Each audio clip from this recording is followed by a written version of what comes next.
1980년대 또 90년대에요. 우리나라 사회에 아주 특이한 인물이 등장했었죠. 그 당시에 이제 어린아이부터 나이 드신 분에 이르기까지 남녀노소에게 가장 영향력을 미치는 사람 중에 한 사람이 바로 이 사람입니다. 심영래죠, 심영래. 그죠? 아시죠, 그죠? 코미디언이었고요. 주로 이제 바보역을 많이 했습니다. 이분이 이제 1999년도에요. 영화를 하나 만들었는데 그 영화 이름이 이겁니다. 용가리입니다.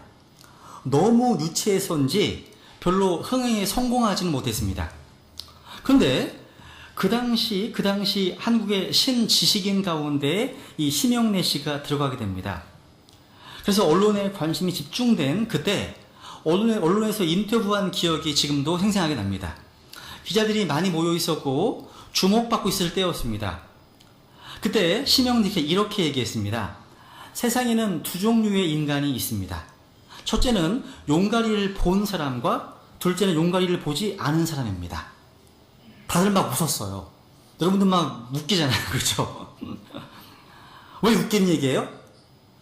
말이 안 되잖아요. 말이 안 되죠. 그죠? 어떻게 세상 사람들을 나누는데 용가리를 본 사람과 보지 않은 사람, 이게 두 그룹으로 나눌 수 있습니까? 말이 안 됩니다. 근데 조금만 생각해보면 말은 되죠. 명제는 명제예요. 명제는 명제입니다. 참과 거짓을 말할 수 있습니다. 그렇지만 맞는 말이긴 한데 말이 안 돼요. 여러분, 많은 사람들이 이 이야기를 듣고 납득하지 못하는 이유는 뭐예요? 어떻게 이 용가리가 기준이 될 수 있느냐? 용가리는 기준이 될 수 없다. 어떤 사람을 나누는 기준이 되려면 뭔가 차이가 있어야 하는데 그런 게 없잖아요. 여러분, 용가리를 보기 전과 보고 난 이후에 뭔 차이가 있습니까? 용가리를 보기 전에는 인격이 형편없었는데 용가리 보고 난 이후에는 아주 지고지순한 인격이 되었다. 그렇습니까, 여러분? 아니죠. 그럴 리가 없잖아요. 용가리를 보기 전에는 삶의 목표도 없이 막 방황했었는데 용가리 보고 난 이후에는 목표도 생기고 지구를 지켜야 되겠다. 이런 욕망이 생겼다 등. 그러니까 영화를 보기 이전과 이후의 모습이 별로 차이가 없어요. 기껏 보고 나서 시시하네 하면서 풀어나고 나오는 이야기입니다. 그 많은 사람들이 이 이야기를 받아들이지 못하는 겁니다. 그런데 이렇게 말할 수 있습니다. 이 세상에는 두 종류의 사람들이 있습니다. 첫째는 예수 그리스도를 믿는 사람과 둘째로 예수님을 믿지 않는 사람을 말합니다. 아무도 웃는 사람이 없습니다. 왜 그렇습니까? 이건 납득이 되잖아요. 이 세상에 예수님을 믿는 사람과 믿지 않는 것에는 확연한 차이가 있습니다. 확연한 차이가 있어요. 예수님 믿기 이전의 삶의 방향은 밤낮 무엇을 먹을까, 무엇을 마실까, 무엇을 입을까, 여기에 내몰린 인생이었는데 예수님을 믿고 난 후에는 하나님의 왕국과 그분의 의를 구하는 인생으로 변화가 되더라는 겁니다. 예수님 믿기 이전의 태도는 자기를 주장하는 태도, 자기 이익만을 추구하는 인생이었는데 예수님 믿고 난 이후에는 자기를 부인하고 십자가를 지르는 태도, 또 장차 올 영광을 위해서 자기를 부인하고 자기 몸을 드리고 현재의 고난을 기쁨으로 감수하시는 마음에 생긴다는 겁니다. 달라지더라는 거예요. 여러분, 구원받기 전과 후가 어떻게 같습니까? 그죠? 삶의 패턴과 추구하는 가치와 우리의 그 펠로우십, 교제권이 혁명적으로 변합니다. 이 모든 것이요. 그래서 예수님을 믿기 전과 믿은 후로 이렇게 나누는 기준은 타당합니다. 타당하죠. 이 땅에서만이 아니라 다가오는 세상에서도 달라집니다. 이것이 바로 하늘과 땅 차이예요. 땅 차이. 예수님을 믿고 안 믿고는 모든 인생과 미래와 영원히 갈라지는 문제입니다.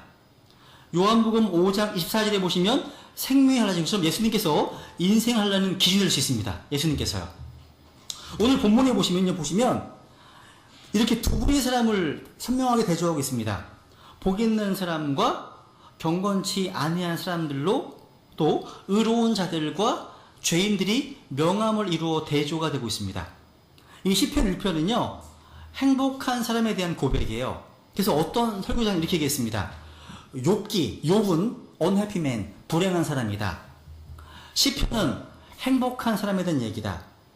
잠언은 지혜로운 사람에 대한 이야기다. 전도서는 세속적인 사람에 대한 이야기다.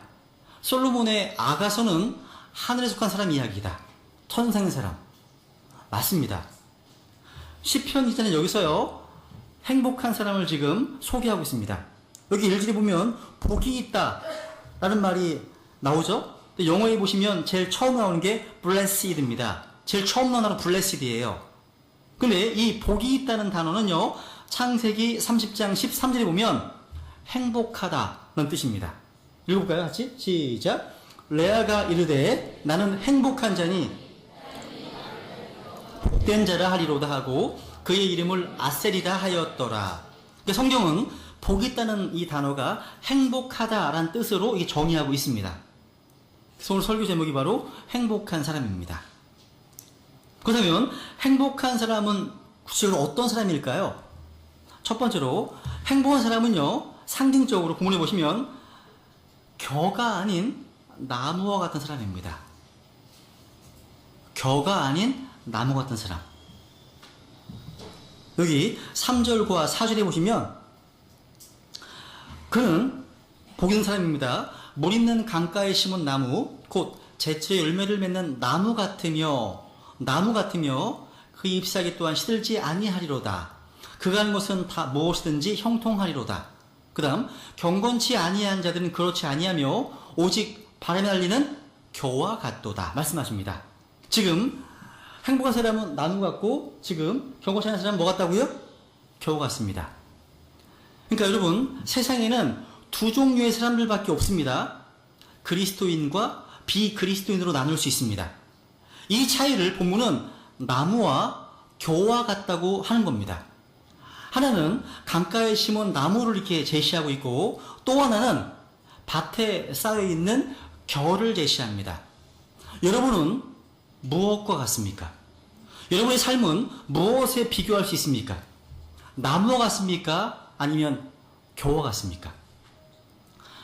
사람들이 생각하기에 흔히 그리스도인이 누굴까 물어보면 술 마시지 않고 담배 피지 않고 교회 다니고 등등 뭔가 어떤 이러한 저러한 일을 하지 않는 사람 이렇게 생각합니다. 그리고 차이는 없다 이렇게 얘기를 합니다. 즉 그리스도인과 비그리스도인의 차이는 아주 작은 차이라고 말하는 겁니다.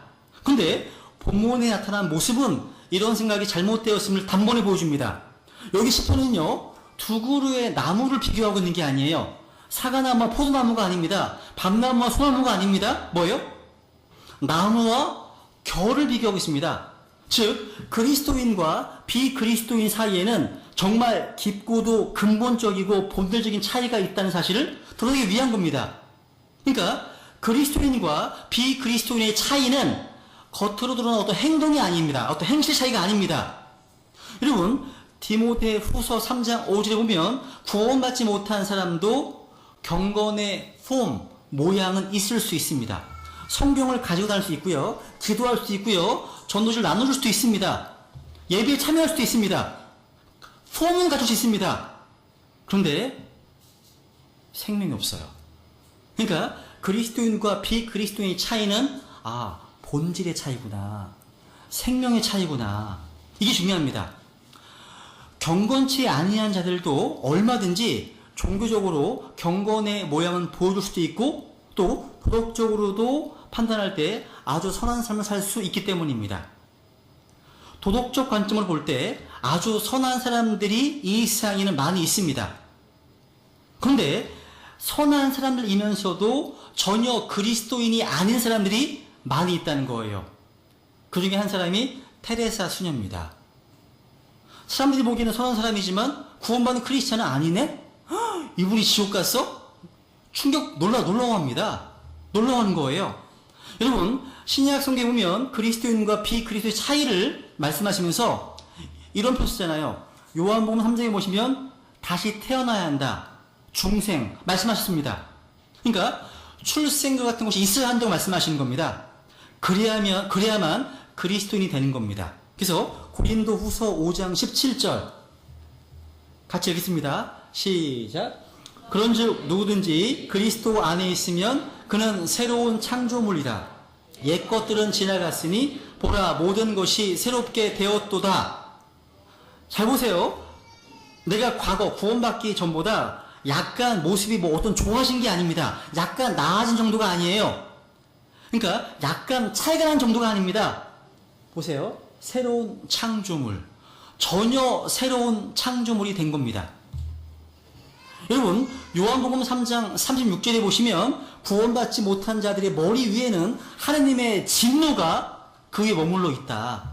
생명이 없다. 또 정죄받은 상태라고 지적하고 있습니다. 즉 사망과 생명의 차이라고 말씀하는 겁니다. 에베소 2장 1절 읽어보죠. 시작. 또 그분께서 범법과 죄들 가운데서 죽었던 너희를 살리셨도다. 죽었다고 말씀하십니다. 그렇게 해요. 구원받았다는 것은 죽음의 상태, 사망의 상태에서 생명의 상태로 옮겨지는 겁니다.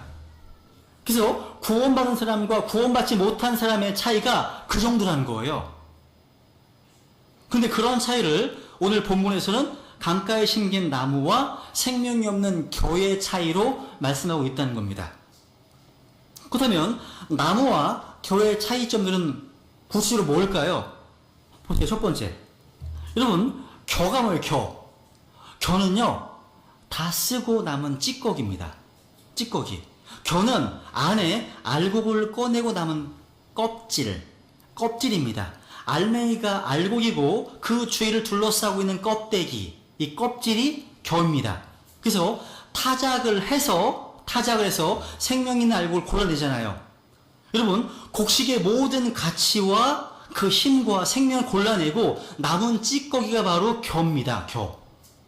성령께서 그리스도인이 아닌 사람에 대해서 말씀하시는 것은 그 사람은 껍데기에 불과한 사람이고 생명과 가치가 다 사라지고 남은 찌꺼기에 불과한 사람이구나 말씀하시는 겁니다. 아담 안에서 태어난 모든 사람은 다 타락했습니다. 이뤄진 혼입니다. 생명을 잃어버렸습니다. 죄와 범법 가운데 죽어 있습니다. 즉 알맹이가 사라지고 모든 것이 지금 껍데기일 뿐입니다. 겉껍질. 이게 뭐예요? 바깥을 두른 표피일 뿐입니다. 그러니까 값어치 있는 모든 것이 다 사라져버린 상태라는 겁니다. 그러면 그들이 잃어버린 알곡이 뭐예요? 바로 하나님의 형상을 잃어버린 겁니다. 첫사람은요, 하나님께서 자신의 기쁨을 위해서 하나님의 형상대로 지음받았습니다. 그래서 첫사람은 하나님을 즐거워했고 하나님과 교제와 교통을 누렸습니다. 그런데 창세기 3장에 보니까 사람이 죄로 말미암아 타락했습니다. 지금은 그러한 모습이 다 사라져 버린 거예요. 여러분에게는 지금 이러한 것들이 속에 있으십니까? 아니면 잃어버렸습니까? 껍데기와 쓰레기, 겨만 남아있지는 않습니까? 타락의 결과 죄 가운데 있는 모든 사람들은 남녀노소, 빈부, 귀천 그 누구나 그들에게서 보이는 것은 껍데기밖에 없습니다. 그래서 오늘 많은 사람들이 70년, 80년밖에 살 수밖에 없는 육신에만 집중하는 겁니다. 육신을 위해서만 거기에 포커스를 두는 거예요. 그러니까 관심이 오직 육신밖에 없어요. 일종의 육체적인 생명이 붙어있는 몸 같은 것밖에 없는 겁니다. 이것이 바로 이 세상 구원받지 못한 모든 남녀노소의 삶입니다. 정치인들, 종교인들이요, 이 세상을 바꿀 수 있는 것처럼 선전합니다. 근데 그 어떠한 종교나 철학으로도 사람을 변화시킬 수 없습니다. 겨에서 나무로 변화시키지 못합니다.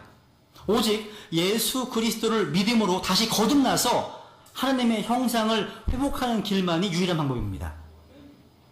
혹시 이곳에 그리스도인이 아는 분이 계시다면 자신의 진짜 모습을 보시기 바랍니다. 여러분이 자신의 영적 상태가 하나님과 단절된 채로 죽어있기 때문에 생명이 정말 필요한 겁니다.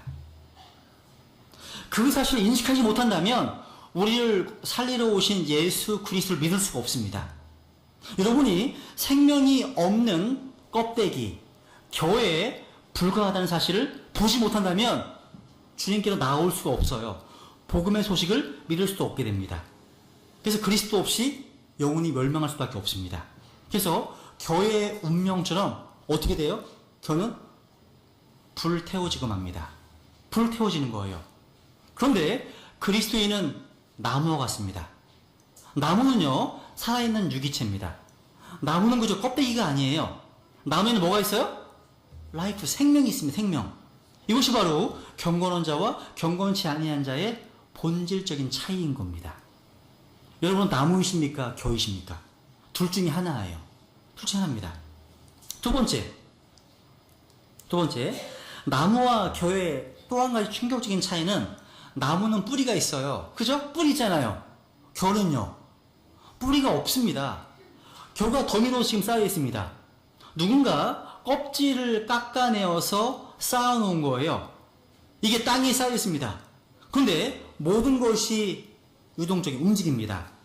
입으로 불면 움직입니다. 시편 기자의 말씀처럼 바람에 불면 날아가 버리는 게 교입니다. 그죠? 그런데 나무는요, 바람에 불어도 날아가지 않습니다. 왜 그렇습니까? 뿌리가 있기 때문입니다. 여러분, 이게 정말로 중요한 사실입니다. 그리스도인이 아닌 사람의 비극은 뿌리가 없다는 사실입니다. 이게 다른 말로 얘기하면 기초가 없다고 얘기할 수 있어요. 기초가 없습니다. 그래서 아무튼 그런 사람의 삶은 아주 얄팍한 삶입니다. 모든 것이 표면에서만 이루어지는 그런 삶입니다. 아무것도 확실하게 서 있는 것이 없는 겁니다. 인생이 무엇인지, 인생이 어디에서 와서 어디로 가는지, 죽음이 무엇인지, 죽음 이후의 미래에 대해서는 어떤 것인지 전혀 모릅니다. 그러니까 확실한 기초가 없어요. 없습니다. 바로 뿌리가 없습니다. 변화의 바람만 조금만 불어도 이리저리 밀려다닐 수밖에 없습니다. 모든 것이 불확실하고 불안정합니다. 바람이 부는 대로 언제나 변화무쌍한 삶입니다. 이런 분들은 생각이 수시로 바뀌고 신념도 계속 바뀌고 심지어 종교도 교회도 마음에 따라서 바꿉니다. 제가요, 공군 장교가 되기 위해서 14주 동안 이제 장교 훈련을 받을 때 일요일만 되면 참 지금도 기억나는 게 그 종교 참석, 종참이라고 합니다. 종교 참석을 할 수 있었습니다. 그런데 교회를 다니는 친구들이 각 종교에서 제공하는 조건에 따라서 절에도 갔다가 성당에도 갔다가 교회에 갔다가 4월 초팔일이면 절에 갑니다. 거기 가면 뭐 초코파이를 3개를 주고 가래떡을 준다고 그러면 글로 가고 막 이게 막 움직이는 거예요. 이 뿌리가 없는 사람들인 거죠. 여러분, 사도행전 17장에 보시면 아테네 사람들처럼요, 새로운 어떤 사상이나 새로운 어떤 종교, 새로운 어떤 건강법 이런 것이 나오면 즉시 그걸 쫓습니다. 항상 무언가 새로운 것을 듣고 이야기하는데 온통 시간을 다 허비합니다. 그러니까 겨우같이 뿌리가 없고 기초가 없는 자의 삶의 모습이 바로 이와 같습니다. 유동적인 거예요. 그런데 그리스도인들은요, 내가 무엇을 믿는지, 누구를 믿는지 아는 사람들입니다. 확실한 기초가 있고 뿌리가 있는 사람들입니다. 그리스도인들은요, 교리의 체계를 믿습니다. 교리의 체계. 보세요 한번. 로마서 6장 17절 같이 읽죠. 시작. 그러나 하나님께 감사하리로다. 너희에게 전달된 교리의 그 틀에 마음으로부터 순종하여. 즉 마치 나무처럼 교리의 틀인 뿌리가 있습니다. 그래서 땅에 단단히 박혀 있어요. 무언가에 고정적으로 붙어 있습니다. 뿌리가 땅 속에 꽉 박혀 있습니다. 그렇기 때문에 바람이 불어도 날아가지를 않는 겁니다. 오직 나무만이 뿌리가 있고 뿌리가 있어야 땅에 고정되는 법입니다. 그 다음에 우리가 무엇을 믿는단 말입니까? 배단심리교회 성도로서 뭘 믿습니까? 구원받은 우리는요, 주 예수 그리스도께서 주 하나님이심을 믿습니다. 예수 그리스도께서 남자를 통하지 않고 처녀에게서 탄생하셨다는 사실을 믿습니다. 또 예수님께서 성령님으로 말미암아 잉태되었다는 사실을 믿습니다. 또 예수님의 십자가 대속을 믿습니다. 그분께서 우리를 구원하시기 위해서 갈보리 십자가로 가셨습니다. 예수님께서 우리의 모든 죄를 짊어지시고 우리가 받아야 될 그 죄의 형벌을 대신 담당하셨습니다. 하나님께서 그분에게 우리의 죄를 담당시키셨고 우리를 대신해서 그분을 벌하셨고 그래서 우리가 값없이 죄 용서를 받았습니다. 즉 예수님의 그 피가 그분의 보혈이 죄값이 영원히 단번에 모두 지불되었습니다. 그렇기 때문에 나 자신의 선한 삶으로 그리스도인이 되는 것이 아닙니다. 그리스도께서 우리의 죄들로 인해 십자가에 피 흘려 죽으셨고 다시 부활했다는 사실을 믿기 때문에 그리스도인이 되는 겁니다. 또 우리는 예수 그리스도의 부활을 믿습니다. 문자적이고 물질적이고 육적인 부활을 믿습니다. 또 성령님의 인격성을 믿습니다. 또 우리 구주 예수 그리스도께서 환난 전에 다시 오실 것을 믿습니다. 등등. 그러니까 이러한 것들이요 그리스도인이 믿는 교리의 틀입니다. 내용이에요. 이런 것들이요 바로 그리스도인을 굳게 세워주는 뿌리입니다. 뿌리예요, 뿌리. 이것들이요 속으로 막 얽혀 있어서 우리를 붙잡아주고 여기서는 모든 것들이 나오는 겁니다. 그래서 그리스도인은 뿌리가 있습니다. 근데 교회는 아무것도 없어요. 저는 자기가 뭘 믿는지도 몰라요. 내가 어디 있는지도 모릅니다. 자기 외에 하나님의 진리가 머물러 있음을 깨닫지 못합니다. 그래서 항상 변화하고 항상 불안정합니다. 뿌리가 없어요. 오직 나무만이 뿌리가 있는 법입니다. 나무. 행복한 사람은 이렇게 나무와 같은 사람입니다. 여러분은 생명과 뿌리가 있는 나무이십니까? 아니면 혹시 생명이 없는 겨 아니세요? 겨? 나 겨이다. 손 들어보세요. 겨이다.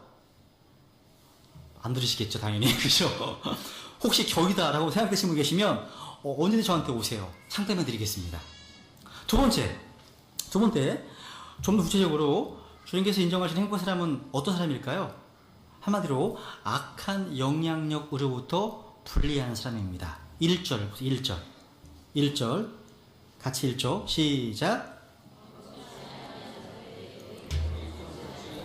죄인들의 길에 서지 아니하며 조롱하는 자들의 자리에 앉지 않은 사람은 복이 있도다. 말씀하시네요. 한마디로 행복한 사람은요, 악한 교제권으로부터 분리합니다. 여러분, 우리 인생은 한마디로 영향력이라고 할 수 있습니다. 영향력. 우리 종종 하는 실수, 예를 뭐가 있냐면, 경건치 아니하는 세상 사람들의 어떤 계획을, 조언을 계속 듣고 있다는 거예요. 그게 책일 수도 있고 음악일 수도 있고 우리의 친구들일 수 있습니다. 그러니까 책이든 음악이든 TV 드라마든 영화든 다운받은 동영상이든 간에 그래도 우리에게 뭔가 어떤 조언을 주고 있습니다. 어떤 메시지를 주고 있다는 거예요. 성경은 구원받지 못한 자들, 경건치 아니한 자들의 조언 속에서 걷는 것이 우리의 실수라고 말합니다. 우리가 스스로 그러한 영향력에 노출시키는 거예요. 스스로가. 그렇기 때문에 우리는 우리 스스로 그런 악한 영향력을 받을 수 있는 자리에서 나와야 해요. 그러니까 그런 자리에서부터 분리해야 됩니다. 그렇지 않으면 동화돼요. 동화됩니다. 그렇지 않으면 죄인들의 길에 서게 됩니다. 그래서 우리가 죄인들과 같은 입장에 서게 된다는 뜻입니다. 그리고 조용한 자들의 자리에 앉게 됩니다. 그렇기 때문에 나 자신이 누군가로부터 또 무엇으로부터 어떠한 영향을 받고 있는지 한번 생각해 보세요. 내가 듣는 것, 보는 것, 교제하는 것. 그러니까 교제도 마찬가지예요. 누구와 교제하는 게 되게 중요한 겁니다. 의인과 교제하는가 아니면 죄인들과 교제하는가. 너무 중요합니다. 왜냐하면 우리는 우리가 교제하는 사람들로부터 영향을 피할 수 없기 때문입니다. 영향을 받게 돼요. 내 주변 사람들이 하나님이 없는 사람들로 둘러싸여 있다면 우리가 늘 하나님 없는 사람들과 어울려 다닌다면 우리 인생은 피할 수 없이 그 영향을 받습니다.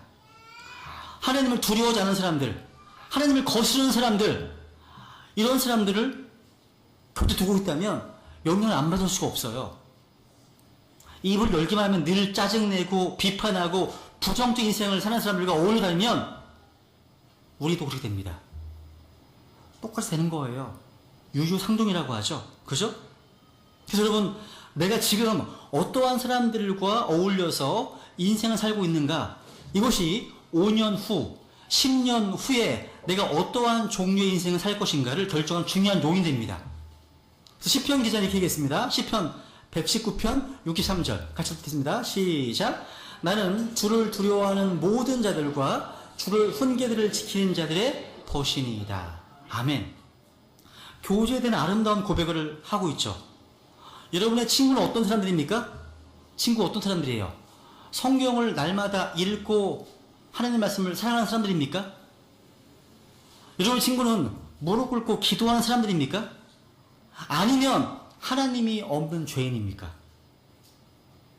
여러분, 우리 주변에 생산적이고 경건한 교제권을 형성한다는 것은요, 내가 어떠한 삶을 살 것이냐, 여기에 결정적인 영향을 끼칩니다. 복 있는 사람은 복 있는 사람들과 함께 합니다. 여러분 주위에 하나님께서 인정하시는 복 있는 친구들을 많이 얻으십시오. 우리의 실질적인 삶에 있어서 이 분리의 문제는 아주 중요합니다. 성경은요, 분리에 대해서 아주 많은 말씀을 하고 계십니다. 하나님께서 우리에게 말씀하시는 것은요, 거룩한 것과 거룩하지 않은 것이 함께하면 거룩하지 않은 것이 더 나아지지 않는다는 겁니다. 항상 거룩한 것이 더러워진다는 겁니다. 거룩한 것이 거룩하지 않은 것과 접촉하면 거룩한 것이 거룩하지 않은 것을 더 좋게 만드는 것이 아니라 거룩한 것이 항상 거룩하지 않은 것 때문에 부정하게 되고 더러워집니다. 그래서 여러분, 건강한 사람과 전염병자가 함께 멍에를 지게 되면 병이 있는 사람이 그 사람의 건강이 좋아지는 거예요? 좋아지지 않죠. 두 사람 모두 병에 걸려 죽게 됩니다. 그래서 격리시설을 갖추는 거예요. 격리는 아픈 자들에게 징벌을 가하는 게 아니에요. 그것은 건강한 사람들을 보호하기 위함입니다. 그러니까 성경적 분리는 건강한 여러분들을 보호하기 위해 하는 조치라는 거예요. 여러분이 혹시 신천지 사람들을 계속 만나면 비싼 사람이 될지 몰라요. 또 은사주자들과 계속 만나면 같은 사람이 될 겁니다. 근데 예수님을 사랑하는 사람들과 계속 만나면 자신도 그런 사람이 될 겁니다. 그죠? 성경대로 믿고 성경대로 복음을 전파하고 성경대로 살려는 사람들과 계속 만나면 나 자신도 그런 사람이 될 겁니다. 여러분이 복음을 잘 전하기 원하는 사람이 되기 원한다면 그런 사람들과 만나서 자주 교제하시면 되는 거예요. 여러분 기도를 잘하고 싶으세요? 그러면 기도를 잘하는 사람들과 자주 만나면 돼요. 만나면 되는 거예요. 여러분 저는요, 여러분에게 뭔가 고립주의자가 되라는 말이 아니에요. 성경은 고립주의를 말씀하고 있는 게 아닙니다. 우리는 세상에 살고는 있지만 세상에 속하지는 않습니다. 우리는 예수님의 증인이 되기 위해서 구원받지 못한 분들과 만나야 됩니다. 만나야 돼요. 예수님의 피 묻은 십자가를 전하기 위해서 세상과 접촉해야 됩니다. 저는 여기서 뭘 얘기하는 거냐면 멍에를 함께 지는 것, 이걸 말하는 거예요. 다른 말로 관계를 맺는 것, 우정을 맺는 것, 이런 겁니다. 다른 말로 또 결혼에 대해서 말하고 있는 겁니다. 그러니까 우리가 시간을 함께 보낸 친구에 대해서 말하고 있는 겁니다. 여기에 주의를 해야 돼요. 여기에요. 하나님께서 이 분리의 문제에 대해서 너무나 많은 경고를 하고 있습니다. 두 줄만 보겠습니다. 두 줄만. 고린도전서 15장 33절입니다. 같이 읽죠. 시작. 속지 말라. 악한 사기는 선한 습성을 부패시키느니라. 악한 사귐은 선한 습성을 부패시킨다. 그래서 분리해야 하는 겁니다. 선악이 함께하면 선이 악을 더 좋게 만드는 것이 아니라 악이 항상 선을 더럽힙니다. 항상 동일한 결과를 낳습니다. 그것이 연애가 되었든 결혼이 되었든 우정이 되었든 교제가 되었든 어떤 상황이든 어떤 환경이든 간에 하느님께서 말씀하시는 방향으로 가고 있지 않은 사람과 접촉해서 멍해를 치게 되면 구원받은 우리가 더러워지게 될 것입니다. 매번 그런 결과를 낳게 될 겁니다. 하나 더 볼까요? 한 구절 더. 같이 읽죠. 시작. 너희는 믿지 않는 자들과 더불어 공평하지 않게 멍해를 같이 매지 말라.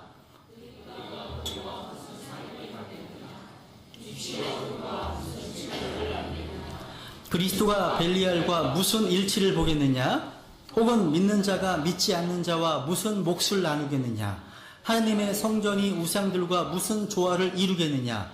너희는 살아계신 하나님의 성전이니라. 주가 말하노라. 그러므로 너희는 그들 가운데에서 나와 분리하고 부정한 것을 만지지 말라. 그리하면 내가 너희를 받아들여 너희에게 아버지가 되고 너희는 내 아들 딸이 되리라. 주 곧 전능자가 말하노라 하셨느니라. 제가 실증 얘기를 좀 해보죠. 어떤 형제가 이렇게 얘기합니다. 결혼을 앞둔 형제예요. 저는 제가 교제하고 있는 여자가 구원을 받지 않았지만 그녀와 결혼해서 그녀를 변화시킬 겁니다. 또 어떤 자매가 이렇게 얘기합니다. 저는 제가 교제하고 있는 남자와 결혼해서 그를 변화시킬 겁니다.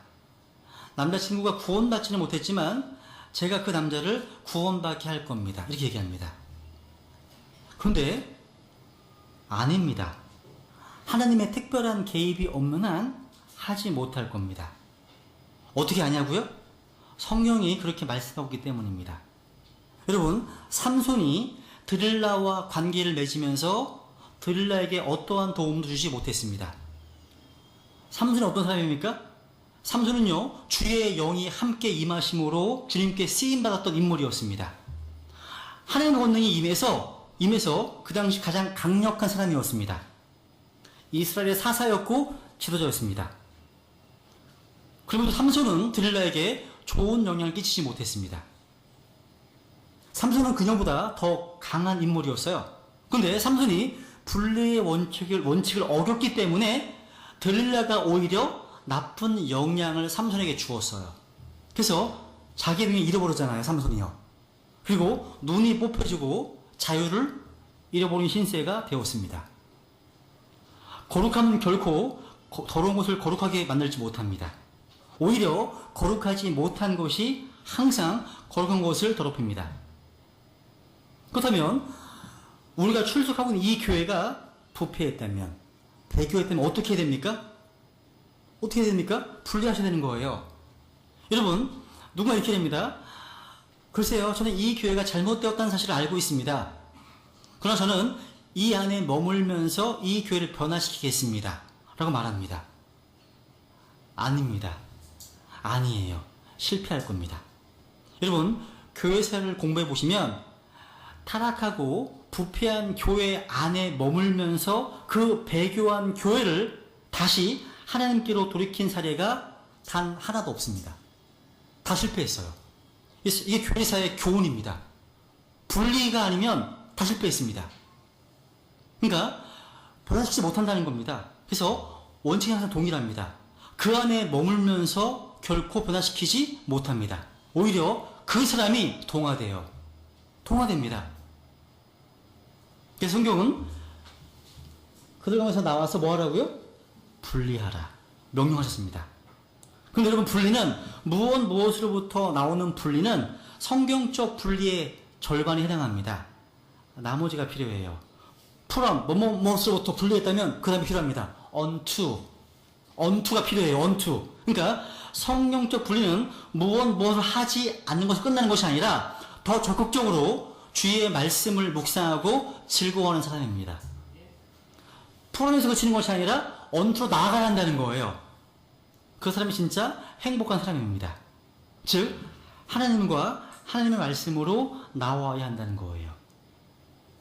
그런 사람이 진정으로 행복한 사람입니다. 마지막 세 번째, 행복한 사람은요, 주의 말씀을 주야로 묵상하고 살아가는 사람입니다. 주의 율법. 아까 2절에 보니까요. 읽어볼까요? 시작. 그는 주의 율법을 기뻐하며 주의 율법. 단순히 율법이라고 하지 않고 주의 율법이라고 말하는 것은 율법의 성격을 나타내는 말입니다. 율법은요, 영원히 거하시는 주님의 법이기 때문에 시간을 초월한 삶의 원리입니다. 우리 옛날 사람들도 이 말씀을 따라 살 때 행복했습니다. 지금 이 시대의 사람들도 이 말씀을 붙들고 살면 행복할 수 있습니다. 미래도 마찬가지예요. 근데 이 말씀을 버리면 불행해집니다.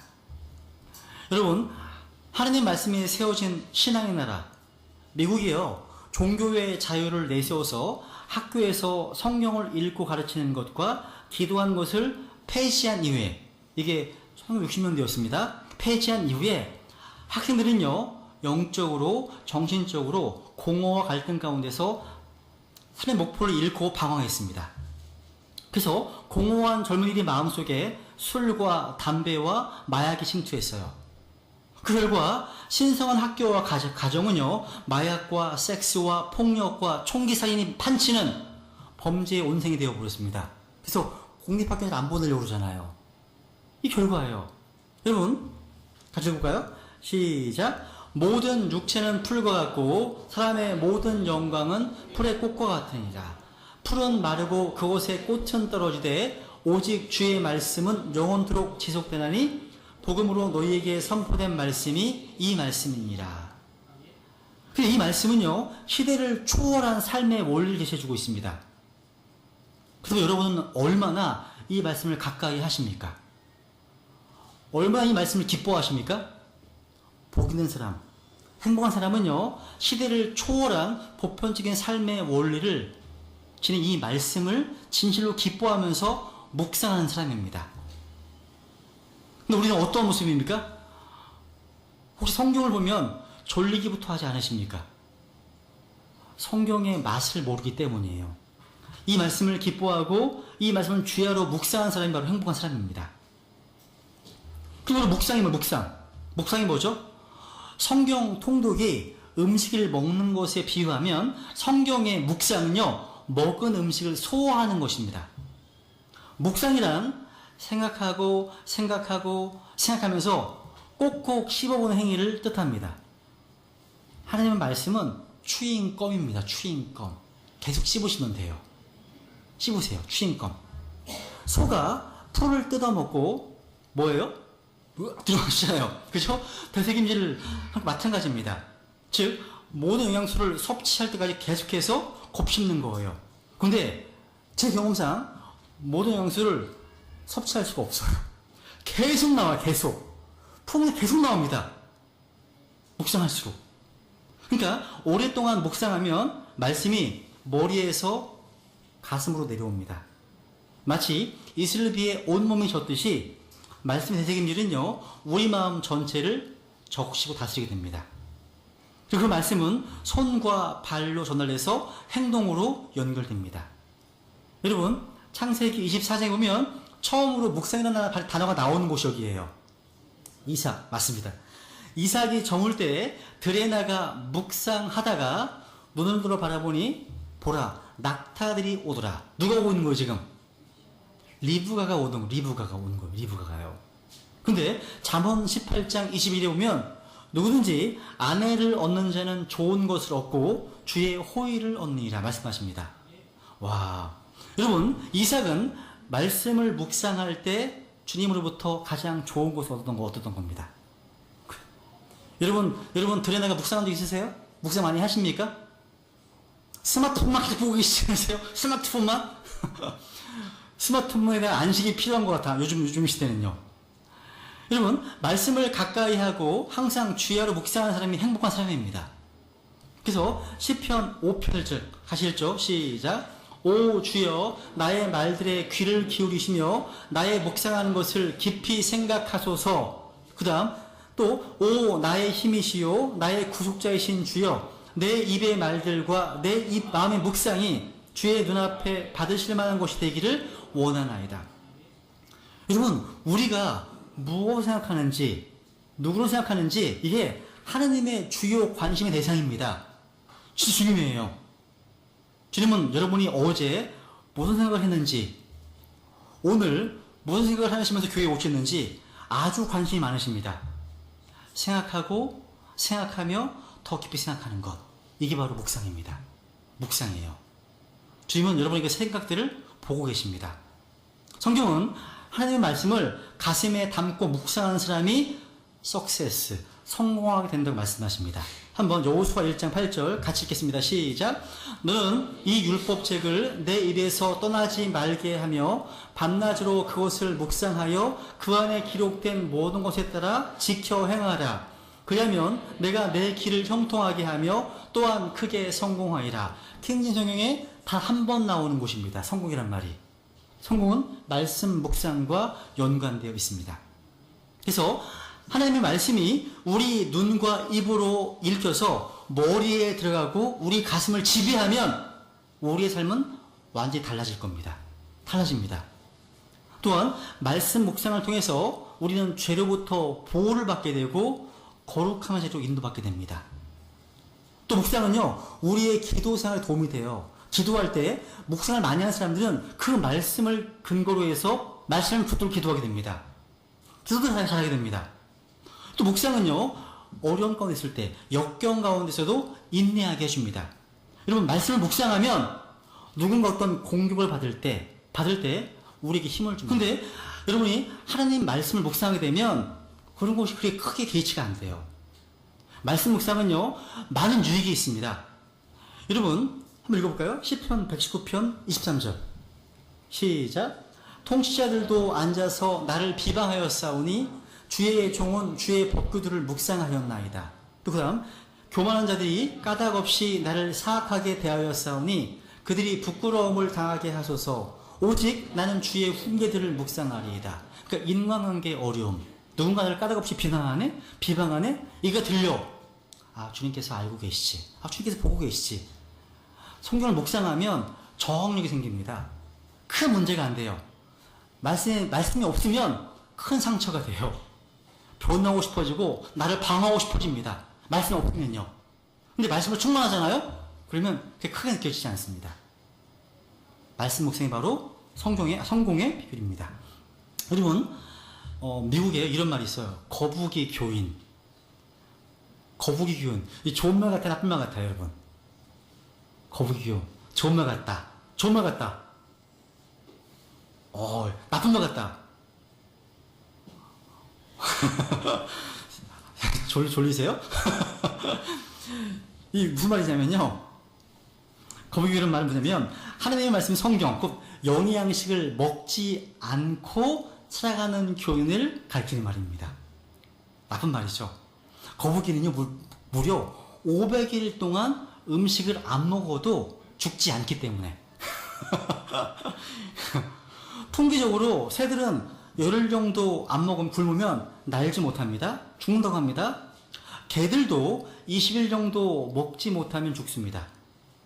그렇게 살았던 개도 며칠만 먹지 못하면 기운이 없어지고 시간이 지나면 무기력하게 죽어갑니다. 사람 역시 보름 동안 아무것도 먹지 못하면 죽습니다. 금식할 때도요, 물을 마시면서 40일까지 견디는 사람은 봤지만 아무것도 먹지 않고 오래 견디기 쉽지 않습니다. 특이하게도 근데 거북이는 500일을 먹지 않고도 견딜 수 있다고 합니다. 그래서 거북이가 500일 동안 먹지 않고 사는 것처럼 우리 성도들이 생명의 말씀을 먹지 않고 살아가는 사람을 거북이 교인이라고 부릅니다. 옆에 계신 분이 물어보세요. 혹시 거북이 교인이십니까? 물어보세요, 한번. 진짜 물어보세요. 네. 여러분, 거북이 교인은 겉모양은 살아있지만 영적으로는 죽은 상태와 다름이 없습니다. 왜? 잘 먹지 않으면 힘을 쓸 수가 없기 때문입니다. 교회에는 출석하지만 학교에서, 직장에서 무기력한 삶을 살 수밖에 없습니다. 영의 양식을 먹어야만 비로소 건강한 신앙생활을, 정상적 그리스도의 생활을 할 수 있습니다. 우리는 말로만 킹제임스 성경이 뭐 생명의 말씀, 하나님의 말씀, 능력의 말씀, 살아있는 말씀 이렇게 이야기하고 실제로는 가까이 하지 않는 위선적인 삶은 혹시 아닙니까? 말씀으로 충만한 사람은요, 아무리 많은 문제가 발생하더라도 넉넉히 이길 수 있습니다. 근데 말씀이 없거나 빈약한 사람은 어떻게 행동할지 몰라서 당황하고 절망합니다. 그래서 어떤 설교가 이렇게 얘기했잖아요. 우리에게 일어나는 문제의 90%는 성경을 읽지 않는 데 시작된다고요. 맞습니다, 여러분. 하나님 말씀이 우리 속에 있을 때 문제는 여기서 문제가 되지 않습니다. 그렇다고 성경을 읽으면 문제가 다 사라지는 건 아닙니다. 성경을 읽는 사람도 어려운 문제를 만날 수 있습니다. 다만 성경을 통해서 그 문제를 처리할 수 있는 능력과 지혜를 얻을 수 있습니다. 그러니까 말씀으로 인도받지 못하는 것이 우리의 진짜 문제라는 거예요. 진짜 문제입니다. 여러분, 성경을 읽지 않고도 잘 살 수 있다고 생각하는 사람은 교만한 사람입니다. 자기의 지혜를 믿고 살아가는 사람은 교만한 사람입니다. 근데 성경을 의지하여 인생 살아가는 사람은 지혜로운 사람이고 행복한 사람입니다. 그렇기 때문에 우리가 보는 사람이 되려면 먼저 하나님의 말씀을 가까이 하셔야 됩니다. 말씀을 가까이 할 때 이 말씀에 대한 기쁨이 있고 이 말씀을 묵상하면서 삶속에 적용할 때 내 인생은 행복할 수 있는 겁니다. 말씀을 정리하겠습니다. 같이 읽겠습니다. 시작. 행복한 사람은 나무와 같은 사람으로 생명이 있고 뿌리가 있는 사람입니다. 두 번째, 행복한 사람은 악한 영향력으로부터 성경적 분리를 실행하는 사람입니다. 세 번째, 행복한 사람은 주의 말씀을 주야로 묵상하고 삶에 적용하는 사람입니다. 제가 까먹었어요. 축하드립니다. 기도하겠습니다.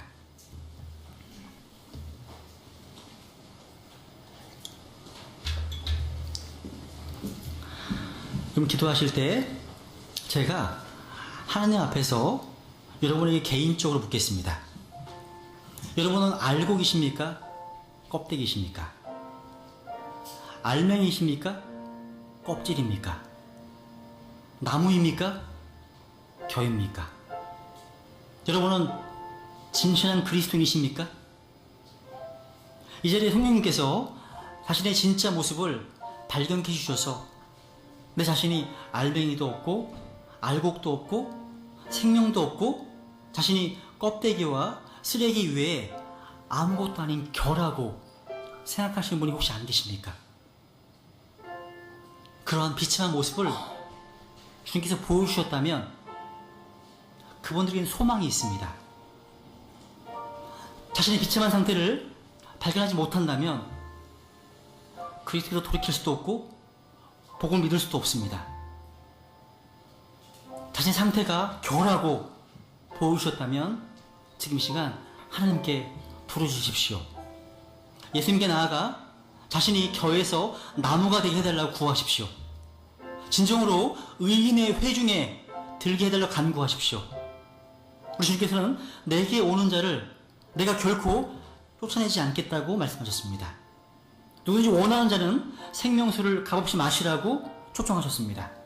여러분을 겨에서 나무로 바꿀 수 있는 유일한 분은 바로 구주 예수 그리스도이십니다. 하나님의 말씀을 통해서 자신의 영적 상태를 보았다면 그 말씀을 통해 치유할 수 있습니다.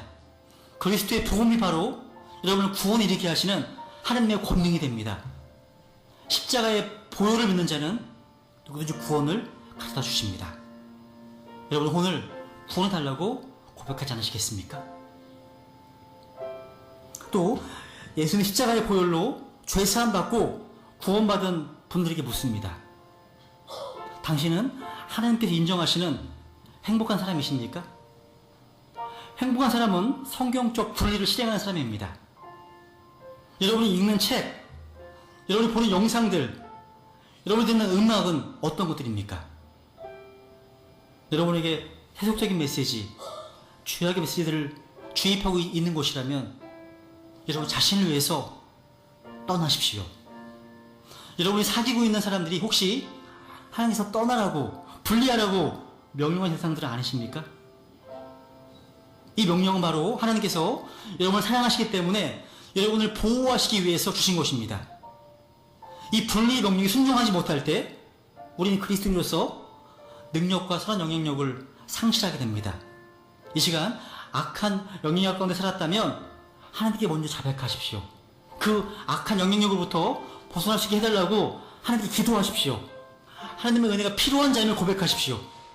그 하나님의 은혜로 이제부터 하나님의 말씀을 가까이 하고 그 말씀을 기뻐하며 그 말씀을 밤낮으로 묵상하는 인생을 살겠다고 결단하십시오.